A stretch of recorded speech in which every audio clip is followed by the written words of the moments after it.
Bonsoir à toutes et à tous. Le ciel s'éclaircit peu à peu entre Paris et Kinshasa. C'est avec tous les honneurs que le Premier ministre Matata Ponyo a été reçu en visite officielle dans la capitale française. Le chef du gouvernement congolais a rencontré le Premier ministre français et d'autres autorités. Le Rwanda, très mal vu sur le plan international, selon le potentiel qui part de la peur qui change de camp. Kigali a demandé au FRDC et au M23 de respecter les accords signés dans le cadre de la CIRGEL. Cette attitude du Rwanda est ni plus ni moins une fuite en avant, selon la presse quinoise. À trouve donc à ce sujet une analyse de notre rédaction. Les principales artères de la capitale vont bientôt faire peau neuve grâce auprès de la Banque arabe pour le développement de l'Afrique. La signature officielle de la demande de prêt eut lieu ce samedi, comme pour dire que la modernisation des infrastructures routières se poursuit en RT Congo. Trop d'enfants meurent dans le pays avant d'atteindre l'âge de 5 ans. Pour beaucoup, ils trouvent la mort faute de vaccination contre certaines maladies. World Vision, une ONG internationale, veut renverser cette vapeur par la sensibilisation et d'autres actions concrètes. Vous nous suivez dans la commune de Makala, à Bungu, à Matete ou encore à Poto à Brazzaville. Merci à vous de rejoindre l'une des meilleures rédactions du pays. Je vous le disais dans les titres, c'est le sourire entre Paris et Kinshasa. On est loin des phrases assassines d'avant le sommet de la francophonie. C'est les bras ouverts que le Premier ministre a été reçu par les autorités françaises. Matata Ponyo l'a dit lui-même à l'issue de cette visite de 3 jours. Avec le Premier ministre français, il a été question de la situation sécuritaire dans l'est de la RDC. La France donne son soutien à ce propos. Les détails avec Doudou Ndombe. À Matignon, avec son homologue français Jean-Marc Ayrault, Matata Ponyo a pu obtenir le soutien de la France pour la pacification de la partie est de la RDC. Alors que le Rwanda, principal accusé dans la crise congolaise, est admis comme membre non permanent du Conseil de sécurité des Nations Unies, la France propose d'apporter un appui substantiel en termes de rétablissement de la sécurité dans la sous-région des Grands Lacs. C'est là dans le but de permettre à la RDC de retrouver le chemin de la paix. La France est très engagée aux côtés de la RDC pour en tout cas trouver une solution rapide à la question de l'insécurité à l'est du pays. Le Premier ministre français l'a répété et nous a donc réaffirmé la volonté de la France de pouvoir s'impliquer totalement à la résolution rapide de cette question. Cette rencontre aura également permis au Premier ministre congolais d'éclairer l'opinion tant nationale qu'internationale sur l'état des relations entre la France et la RDC, des relations qui du reste sont au beau fixe, confirme Matata Ponyo. Il n'y a pas eu de problème entre en tout cas la France et la RDC à marge de ces sommets, et bien au contraire. Je crois qu'il ne faut pas se référer aux impressions de façade, il faut plutôt se référer à la substance. S'il y avait donc des problèmes, je ne serais pas venu ici en France avec l'accord des autorités françaises. J'ai été, comme vous le savez, dans le cours de l'Élysée, rencontrer en tout cas des collaborateurs immédiats du président Hollande, tout comme je viens de terminer une séance de travail au sommet avec le Premier ministre français. Ainsi, les folles rumeurs qui voyaient les deux États au bord de la rupture sont désormais battues en brèche. Puisqu'on parle de l'Est de la RDC, sachez que cette réaction qualifiée de surprenante par la presse quinoise, Kigali plutôt appelle à la cessation des combats entre le M23 et FARDC. Pour les observateurs avertis, le Rwanda vient de faire sa manière, son mea culpa, pense le quotidien Le Potentiel. Analyse de la rédaction. La peur change-t-elle de camp? C'est ce que croit savoir la presse congolaise. Le quotidien Le Potentiel, qui se veut être le gardien de l'intégrité territoriale, s'appuie sur le communiqué du gouvernement rwandais pour affirmer cela. Au lendemain de la reprise des hostilités entre le FARDC et le M23, le Rwanda, à travers un communiqué, exhorte les belligérants à cesser les combats et à respecter les décisions de la CIRGEL. Qu'est-ce qui peut expliquer cette attitude de Kigali, réputé hautain et qui a toujours minimisé Kinshasa? Selon certains, la reprise des combats, l'attitude de la Belgique qui a suspendu sa coopération militaire et le gel des avoirs des responsables de la rébellion par les États-Unis ont changé la donne. Le rapport des forces sur le plan diplomatique a aussi basculé. Au niveau international, Kigali a perdu quelques ailes. On peut être un allié privilégié des grandes puissances, mais face aux bévues en répétition, aux excès, l'on peut être vite lâché. C'est le cas justement du Rwanda.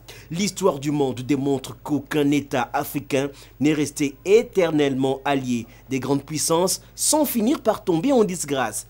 On se rappelle des relations très proches entre le président du Zaïre et les États-Unis d'Amérique. Mobutu était le tout-puissant, il passait pour un chef de l'État incontournable dans les relations entre l'Afrique et l'Amérique. Vers les années 80, cet amour a commencé à vaciller. Dans les années 90, le chouchou des Américains vivait reclus. Les aides lui ont été coupées. Il a fini par quitter le pouvoir avec la bénédiction des mêmes Américains. Que dire de Mouammar Kadhafi, tantôt présenté par les Occidentaux comme l'ange de lumière quand le pétrole coule à flot, tantôt présenté comme le diable à mille queues quand les robinets restent fermés. Kadhafi a quitté le pouvoir, lui aussi poussé dans le dos par les mêmes Américains. Paul Kagame ne va pas échapper à ce cycle irréversible. Face à la tempête des réalités vécues dans l'est du Congo-Kinshasa, le président rwandais devient de moins en moins fréquentable et très exposé à une chute dans l'abîme. Pour nombre d'observateurs, Kinshasa doit jouer son va-tout afin d'accélérer le processus de la mise à l'écart de son voisin. Au-delà des balais diplomatiques, des demandes des sanctions, les autorités congolaises devront aussi faire un énorme travail interne. La Bible déclare que celui qui n'a pas péché lève le doigt. En clair, balayons notre propre maison, il faut changer l'image de la RDC. Les ONG le disent et le répètent, la RDC doit donner des signaux clairs et renouvelés sur la situation des droits de l'homme et des libertés. Chercher à être irréprochable, renforcer la démocratie, faire de la justice le garant des droits individuels, le véritable rempart des hommes faibles, du petit peuple, tout en respectant l'équité. Lutter contre la corruption et les détournements des deniers publics, être clean pour mieux se faire entendre et avoir le soutien sur le plan international.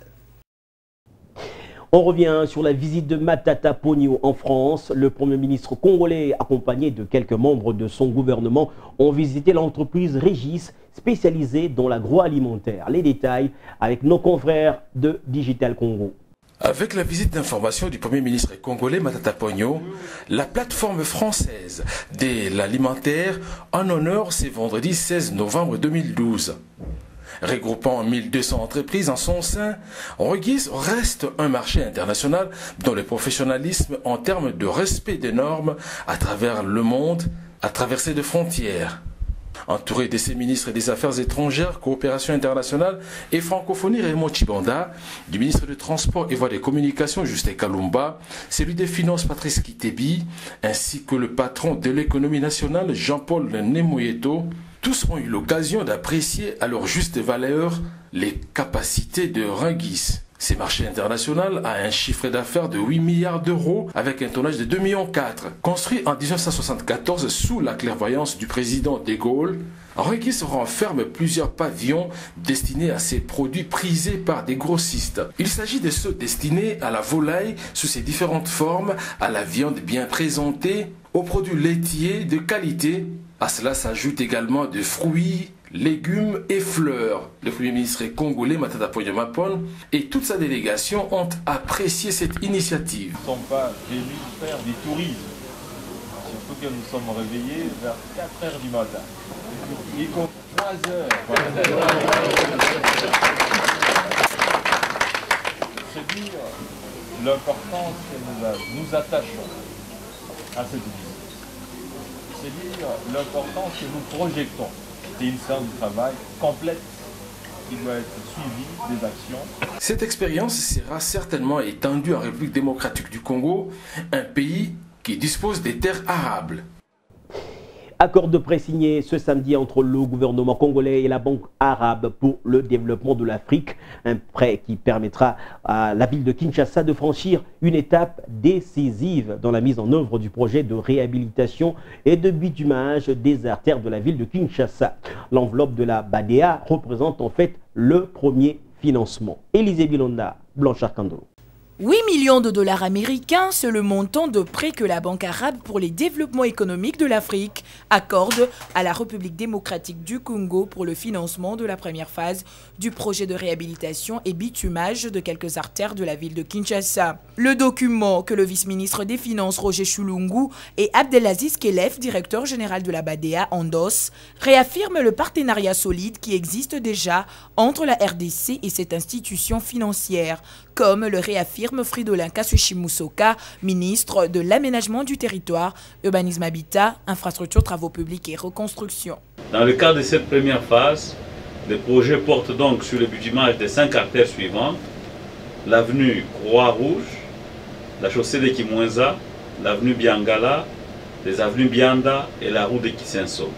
Je dois relever que le plus important pour nous, à travers cette initiative, c'est de pouvoir développer plusieurs actions susceptibles d'améliorer l'état général de nos infrastructures routières qui, accumulées dans le temps, aura un impact très significatif sur l'amélioration des conditions de vie de nos populations. La BADEA accorde un intérêt particulier à la République démocratique du Congo. L'organisation de cette cérémonie marque une étape décisive dans la procédure de mise en œuvre de ce projet. L'accord de prêt que nous venons signer, Monsieur le Ministre, concerne l'octroi des conditions concessionnelles d'un montant de 8 500 000 dollars américains pour la réhabilitation et le bitumage de 5 artères, totalisant un linéaire d'environ 12,7 km dans la ville de Kinshasa, permettant ainsi de désenclaver des quartiers populaires et pauvres et d'assurer la liaison directe entre les 24 communes de la ville de Kinshasa.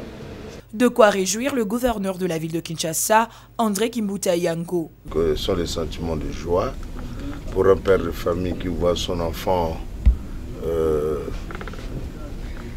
qu'on s'occupe de son enfant, il doit être très content. Donc on s'occupe. Mon enfance ici, c'est ma commune de Kisenso, c'est pourquoi je suis très content, et pour les autres aussi. Donner un coup d'accélérateur dans le domaine des infrastructures, particulièrement les routes, demeure une préoccupation majeure pour le gouvernement dans sa volonté de matérialiser la vision impulsée par le chef de l'État, Joseph Kabila Kabange. Dans le domaine de la santé, l'ONG World Vision organise la semaine d'action mondiale pour la santé infantile et maternelle. Objectif: éliminer le taux de mortalité des enfants des enfants âgés de l'âge de 5 ans en République démocratique du Congo. World Vision recommande à la jeunesse des vaccinations régulières aux enfants et l'allaitement maternel pour réduire le taux de mortalité qui est quand même très élevé en République démocratique du Congo. Jamie Mamogo, Evelyn Chibola. 158 sur 1000 enfants de moins de 5 ans meurent chaque année en RDC. Devant quelques jeunes venus de différentes communes de Kinshasa, l'ONG World Vision travaille pour le bien-être de l'enfant, explique l'assistance de la situation actuelle de l'enfant en RDC. Dr Eli Mukinda, coordonnateur santé publique de World Vision, explique le but de cette rencontre. La campagne que nous sommes en train de mener a pour objectif de lutter pour la survie de l'enfant de moins de 5 ans. Quand nous voyons la responsabilité des parents en ce qui concerne la survie de l'enfant, il est tout à fait vital que les enfants et les jeunes particulièrement soient armés des informations qui peuvent les aider à prendre de meilleures décisions.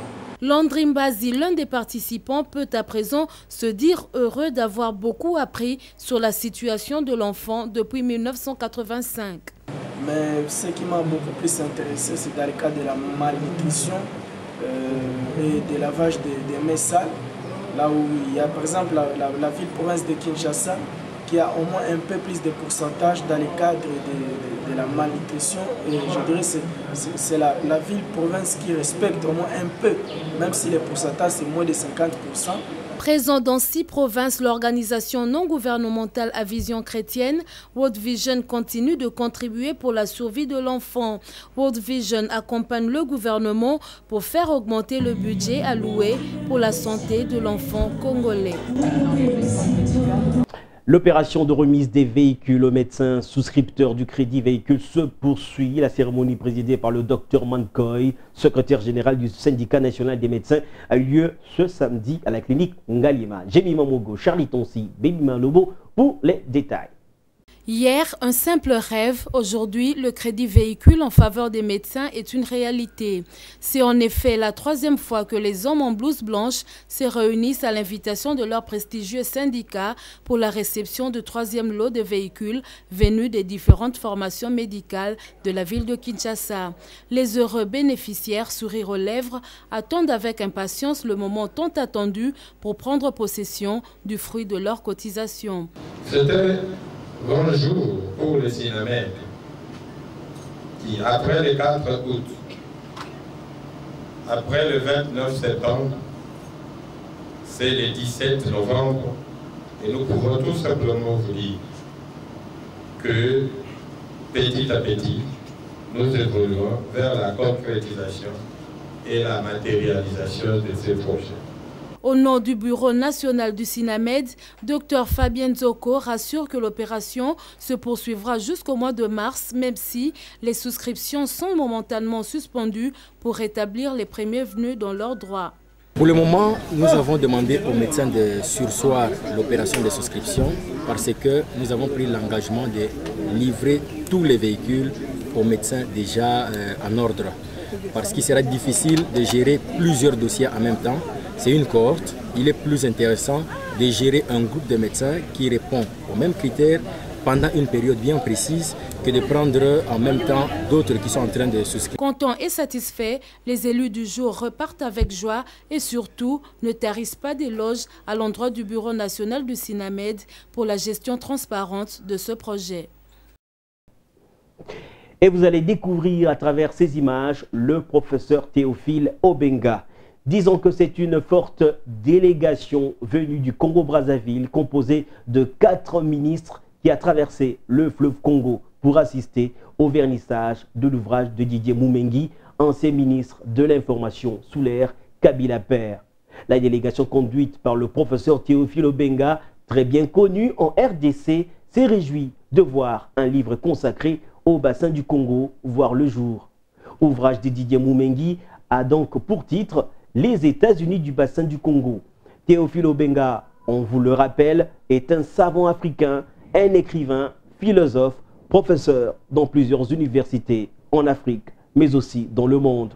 Connu pour son franc-parler lors des grandes conférences, Théophile Obenga retrouve une terre qu'il connaît bien. Autre chose à présent, TVA en RDC et en Afrique face à l'intégration régionale africaine, nécessaire ou opportune, c'est le titre de cet ouvrage volumineux, écrit par le chercheur Nehemia Bounkwin et baptisé par le professeur Kale Kabila et préfacé par le professeur Philippe Bioya. Ce livre scientifique, pratique et technique constitue une analyse approfondie aux fondements, concepts et méthodes et applications de la taxe sur la valeur ajoutée en République démocratique du Congo. La cérémonie s'est déroulée vendredi au salon Bonobo de l'hôtel Venus. Mariam Boya, Jémi Mamogo. Cet ouvrage symbiose de la fiscalité indirecte interne et la relation internationale en Afrique est la somme de solutions aux problèmes de taxes en RDC. Serge Nehemia Bounkwin est formel. La TVA ne peut jamais booster l'économie de la RDC. Par contre, elle permettra de comptabiliser les entreprises dans le système de fiscalité. C'est un ouvrage qui tombe à point nommé, qui aborde l'application de la TVA en République démocratique du Congo. Ma motivation est purement scientifique. C'est le souci d'accompagner l'État congolais. C'est même la fierté de la jeunesse congolaise. Moi, je crois que cette fois-ci, ils parleront des jeunes chercheurs écrivains. C'est l'honneur de toute la jeunesse de la RDC. Présent à cette cérémonie, Germain Lofongo salue l'initiative de ce jeune chercheur. Au nom du président de la Chambre haute, il promet tout le soutien de son institution. Cet ouvrage maintenant tombe très bien parce qu'il y a beaucoup de gens qui confondent la TVA à beaucoup de choses. Et maintenant, cet ouvrage va permettre aux gens, aux initiés et non initiés, de s'imprégner de vrais problèmes de la TVA. Il attend de moi des encouragements et de soutien aussi matériel.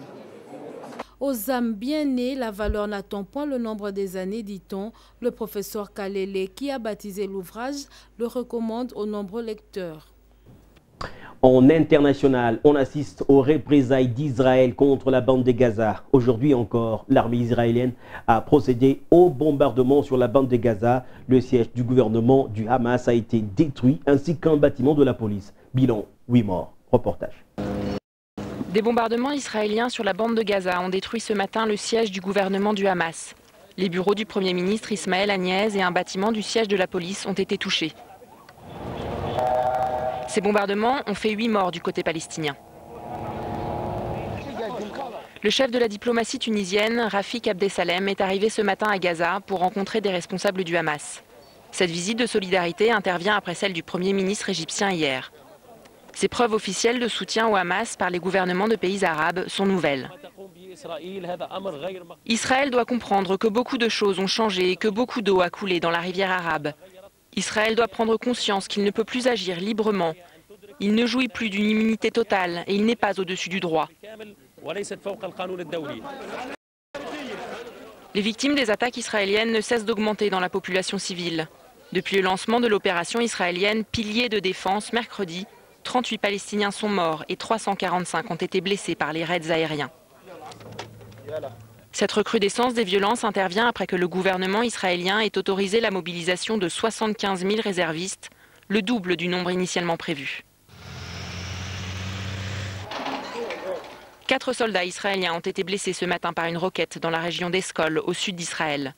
Selon les autorités de l'État hébreu, 367 roquettes ont été tirées de la bande de Gaza vers leur territoire depuis mercredi, dont 222 ont été interceptées par leur système antimissile. Hier, une roquette a atterri à 5 km au sud de Jérusalem, sans faire de victimes. Israël intercepte aussi les missiles du Hamas par un système antimissile. L'État heureux essuie tout de même quelques tirs malgré ça. 5 Israéliens ont même été blessés. L'Israël a aussi fait appel à d'autres militaires en réserve. Suivez. Malgré son système de défense, l'État hébreu a essuyé des tirs. Au moins une roquette lancée depuis la bande de Gaza est tombée à Ashdod ce samedi. La ville est située à mi-chemin entre Tel Aviv et le territoire palestinien. Selon la police israélienne, 5 Israéliens ont été légèrement blessés. 3 soldats ont été transportés jusqu'à l'hôpital. L'armée a accéléré le déploiement d'une 5e batterie de son bouclier antimissile Dôme de fer. Elle l'a mise en service ce samedi dans les environs de Tel Aviv. Cette 5e batterie ne devait initialement pas entrer en service avant début 2013. Les 4 autres sont déployés bien plus au sud, près de la frontière avec Gaza. Par ailleurs, dans la matinée, quelques 20 000 réservistes de l'armée rappelés en urgence ont rejoint leurs unités. Ça fait du bien, dit ce réserviste. Nous sommes venus ici pour aider, nous ferons ce que nous pourrons. Je suis un peu excité, ajoute celui-ci.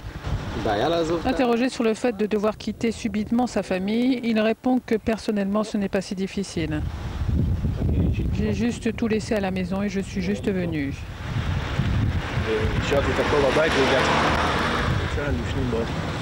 Le cabinet de sécurité israélien a approuvé la mobilisation de 75 000 réservistes.